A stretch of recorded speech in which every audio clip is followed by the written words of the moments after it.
In the 1950s, sub-postmaster, a man named Mr. William Williams, was brutally murdered at his post office in Fforestfach, Swansea.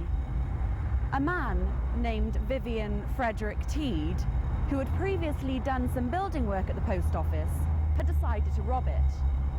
On November the 15th, 1957, Teed, believing there was nobody at the post office because the lights were turned off, entered the building. However, Mr. Williams was there, and when he disturbed his intruder, Teed attacked him with a hammer. The blow that Williams received was so hard that the shaft of the hammer actually broke. Teed left the post office empty-handed, but was later arrested and convicted of Williams's murder. Teed was the last man to be hanged here at Swansea Prison. Let us now join psychic medium Diane Lloyd Hughes, who at the moment knows nothing about this crime, and let's see if she can unravel some of the circumstances of this murder. The person that murdered him didn't gain anything. So this person got away with nothing, so it was a waste of time, and I feel awful saying this, but this person was murdered for the wrong reasons. A very jovial man that was murdered, standing there smiling. I've got a gentleman standing there smiling now, and would be lovely to everybody. Whoever knew this gentleman, he was always nice, jovial, kind, and I'm seeing over at the post offices, I've seen scales. So it was the old scales. So I've got a time that it was a very old, well, the old scales were around.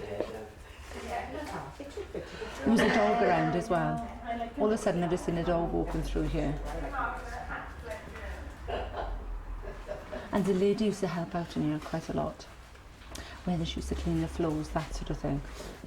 When I'm seeing the gentleman that's smiling all the time, to me, he was trying to tell these people, so, and I say these people because I'm seeing two men. You're not going to get anything. There's no monies here. There's nothing here with me. You've come to the wrong place. That sort of thing, you know? So he's trying to try and deter them. He's trying to tell them that there's nothing here.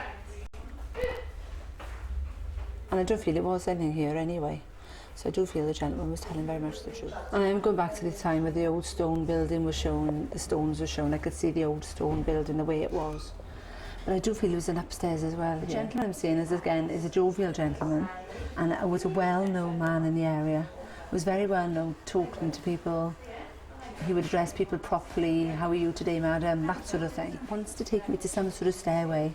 So I do feel there's a man that lived on the property, and I do feel there's a gentleman that was very jovial with the customers. A perfectionist. While he's putting money on these scales, he's having a laugh and a joke to people. So I don't feel these people would be rushing off. You take their time and chat to them. What was his job at the property here?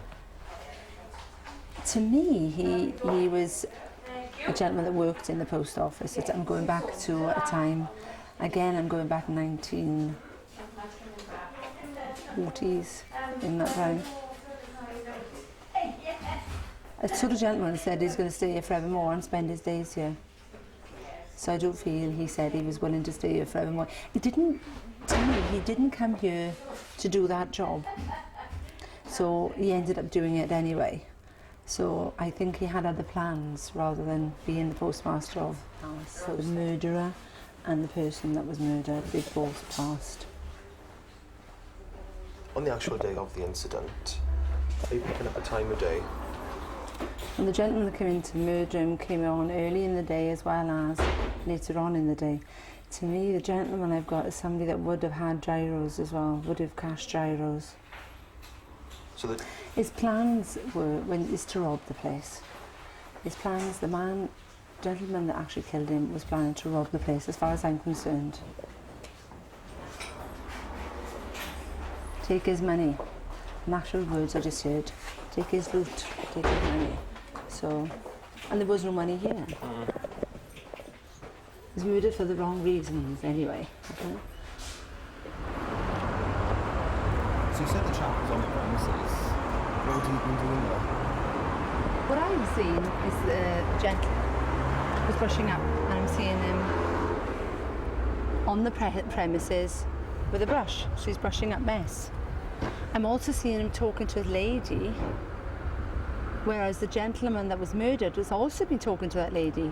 So what I'm seeing, say a lady walked into the premises, the murderer I've seen with a brush, talking to the same lady that the postmaster talked to as well. So the connection I'm seeing is the gentleman with the brush. So to me, he's worked on the premises too. So I do feel that he's worked on that premises at some time. Doing what, working on the premises though? Any idea? And to me, he's brushing up. To me, he's brushing up a mess. So to me, he was making a mess of the premises and he was clearing up after himself. Can you go into that in a bit more detail?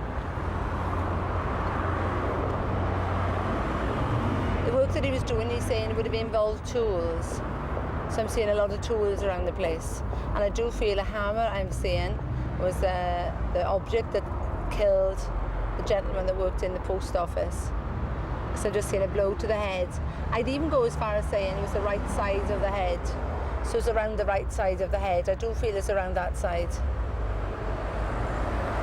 To me, it's as if he was trying to take monies that was there, which there was no money there. So he could have been possibly trying to steal the place the way he was there. Okay, because he knew the building inside out. So the murderer knew the building in great detail. And this is where I feel the confusion's come into it, because I felt a bit confused at the beginning with this, simply because I kept seeing the postmaster as well as the murderer with a brush. So whether the postmaster passed the brush to the murderer. Diane, there's a bit of a twist to this story. You say about the connections, about the brush and the woman, and obviously the two gentlemen. One was obviously murdered, as you said. We're now on the back of the property. What are you picking up here? I do feel the gentleman lived upstairs in the property. When the other gentleman would come in, there would be a nice conversation between them. So I do feel they knew each other quite well, or there was a connection between them. The way that the murderer showed me himself, though, is that he's really sorry for what he'd done. So to me, he seems to be still lingering around this property. So, and as if he was tortured with it. Can you go into a bit more detail how the murderer actually died? Because there is a twist to this story. Well, what I'm seeing, what I'm seeing is a noose. So I do feel this gentleman was hanged. And again, I feel he's really sorry for what he's done, because I still feel he's tortured by what he has done. It was an act that he didn't really think about. It happened in a way that he didn't really think. And I do feel he's sorry for what he has done. Because the way that he came into me, I got a bit confused at the beginning on who was the postmaster and who was the murderer, because the connection was so strong between them.